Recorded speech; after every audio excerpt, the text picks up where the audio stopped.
And welcome back to another podcast with Mr. Hagan. And on this podcast, we're going to look at the last determinant of demand, which is a change in expectations.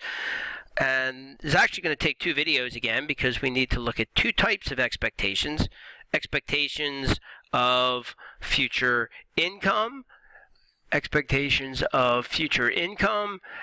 expectation of future prices. So there are two types of expectations. On this video, we're going to focus on income. So let's go ahead and define a good. Let's say that my good is going to be luxury cars, luxury automobiles, whatever you want to say.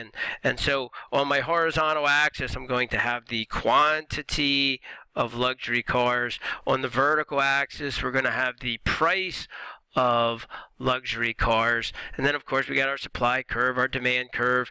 We're at equilibrium with some equilibrium price for luxury cars, some equilibrium quantity for luxury cars, and then we get something change. We get a real world event that changes.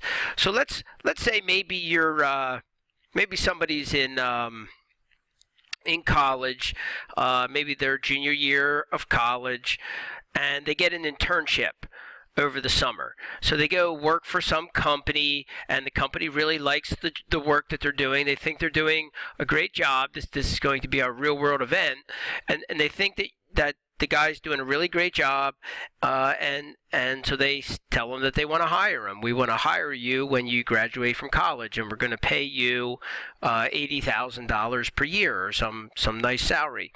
So the person did not get the new job yet. They're not making any more money than they did before because they still have to complete a year of school. So what's going to be your real world event? They have to go back for their senior year of school.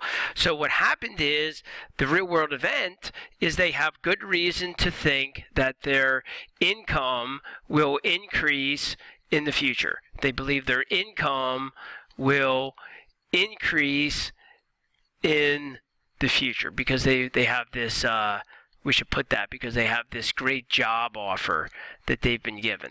So you have this great job offer that they've been given, but they still have to finish their last year of college. So they don't have higher income yet, but they have good reason to believe that they're going to be making good income in the future. So my determinant is not change in income. The guy's income did not change yet. What changed is we got a change in his expected income. We got a change in his expected income. So he has every reason to believe that his income is going to be higher in the future. So what does he do? Well, in the luxury car market, maybe he, goes out and he buys himself a BMW or a Mercedes or whatever the case is. And he does that today. He doesn't wait until he gets that job. He knows the job is coming. So he goes to the bank, he borrows money, buys the car in expectation of that higher income that is coming in the future. So the demand curve will shift to the right now today. So the demand curve will shift to the right now today out to D2. Okay, so income did not change. This is a change in expected income. I have every reason to believe my income is going to go up in the future, so I'm going to start spending some of that money right now today. I'm not going to wait. The demand curve is going to shift to the right, and that will cause, here's my new equilibrium, that will cause the price of luxury cars to go up right now today, and that will cause the quantity of luxury cars traded in the market to increase right now today. What's going to happen to price and quantity? Well, we just said price is going to go up, quantity is going to go up. On the demand side, the demand curve shifted, so that's an increase in demand. And on the supply side, we moved along the supply curve, so that's called an increase in quantity supplied, increasing quantity supplied. What's our final rule?